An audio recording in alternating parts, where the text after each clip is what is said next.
नमस्कार दोस्तों, आप सभी का स्वागत है वंदे भारत न्यूज में। मैं हूं आपके साथ साक्षी गुप्ता। ये बढ़ते हैं कुछ खास खबरों के साथ। त्योथर रीवा जिले की त्योथर और जवा तहसील सदैव अपने कार्यों को लेकर सुर्खियों में बनी रही है। जो मामला प्रकाश में आया है, सूत्रों से मिली जानकारी अनुसार त्योथर और जवा तहसीलों में कुछ समिति प्रबंधकों द्वारा धान पंजीयन में फर्जी तरीके से रजिस्ट्रेशन किया गया। जब मामला तूल पकड़ने लगा तो आनन फानन में डिलीट भी किया गया। जवा ब्लॉक में हर प्रसाद विपणन समिति एवं रेमारी समिति प्रबंधक द्वारा किस प्रकार से फर्जी तरीके से किसान पंजीयन किया गया था, शिकायत होने के बाद पोर्टल से नाम हटाने का कार्य समितियों के द्वारा किया जाने लगा। चाहे त्योथर की समिति सोहागी रही हो, त्योथर सोहरवा सहित लगभग सही समितियों का यही आलम रहा है। इसके बावजूद नवागत फूड कंट्रोलर को जानकारी न होने के कारण एक बार फिर गेहूं खरीदी केंद्र बनाए जाने की चर्चा जोरों से है। सभी को जानकारी है कि इस तरह की गड़बड़ी करने वाले रीवा जिले के कई समिति प्रबंधकों के खिलाफ एफआईआर भी दर्ज हो चुकी है, लेकिन माना जा रहा है कि फूड इंस्पेक्टर श्री विनीत मिश्र की मिली भगत से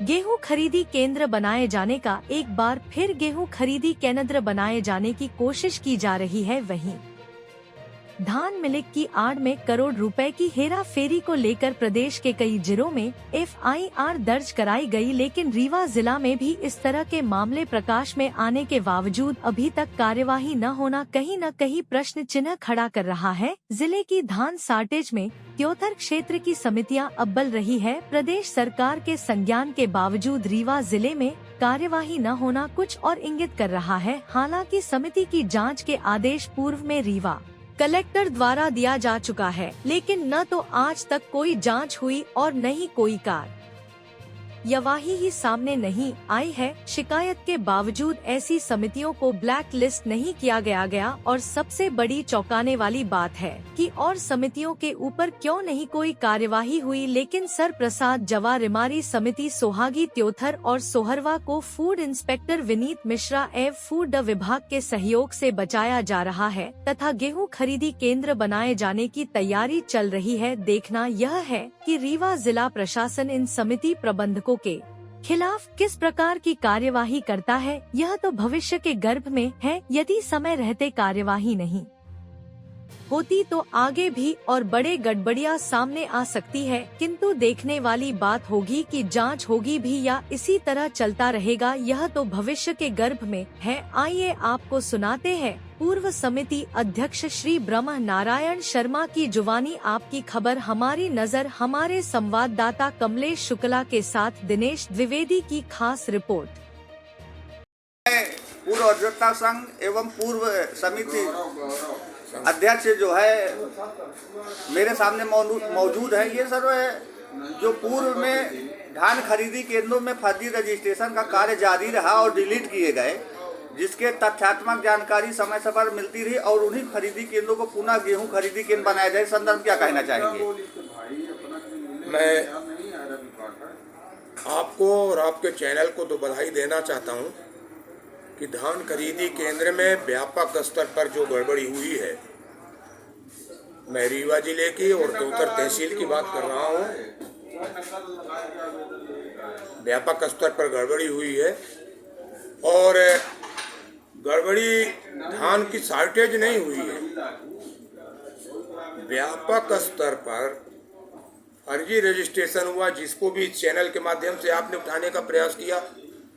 डिलीट सब नहीं हुए, कुछ जगह डिलीट किए गए, जवा में भी और त्योथर में भी, लेकिन अनियमितता अपनी जगह बिल्कुल कायम रही। अधिक धान तो ले ही रहे थे, किसानों से भी पैसा ले रहे थे, धान तौलाई का पैसा ले रहे थे। आप ताजुब करेंगे, ऐसे समिति प्रभारी प्रबंधक जिनका वेतन 6,000 से 8,000 के बीच में है, वो करोड़ों में खेल रहे हैं।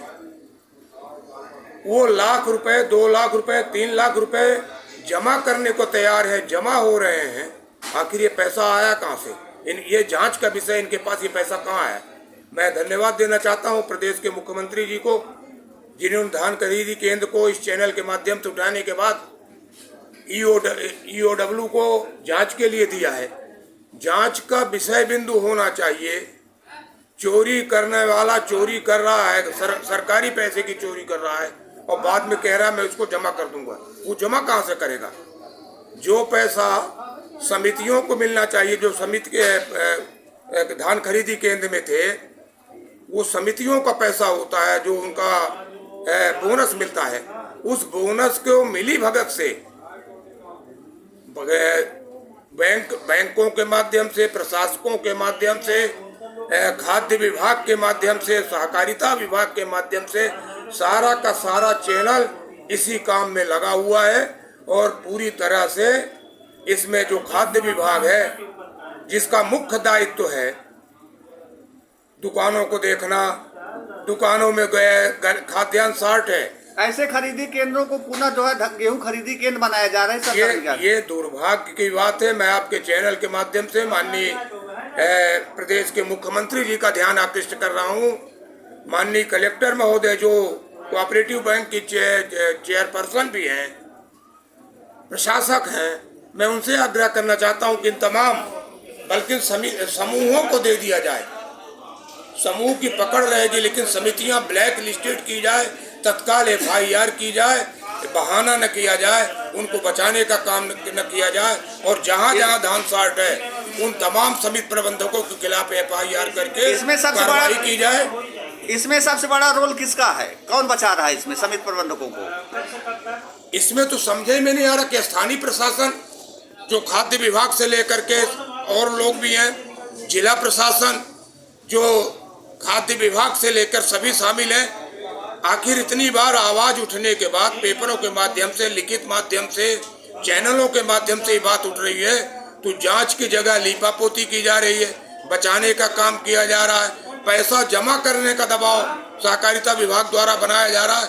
आप बताइए, समिति प्रबंधक जो प्रभारी हैं, जिनका वेतन 6,000 से 8,000 के बीच में है, वो 3-3 लाख, 4-4 लाख या 15 लाख जमा कहाँ से करेंगे? इसका मतलब है कि इन लोगों ने फर्जी रजिस्ट्रेशन करके और अपने चहेते लोगों के नाम से धान बुक कर दिया और वो पैसा खाने का जो संकल्प लिया था वो उसको हटा करके अब जमा करने का प्रयास किया जा रहा है, ब्लैक लिस्ट होने से बचाने का प्रयास किया जा रहा है। जबकि इसी संबंध में कलेक्टर जबलपुर ने तत्काल FIR कर दी। तो मैं जिला प्रशासन से आग्रह करना चाहता हूँ, पैसा जमा कराने का षड्यंत्र न किया जाए, तत्काल FIR करके ऐसे प्रभारी समिति प्रबंधकों को जिन्होंने शासन को चूना लगाया, शासन की छवि खराब की है और लूटने का काम किया है, उनके खिलाफ तत्काल FIR करके कार्रवाई की जाए।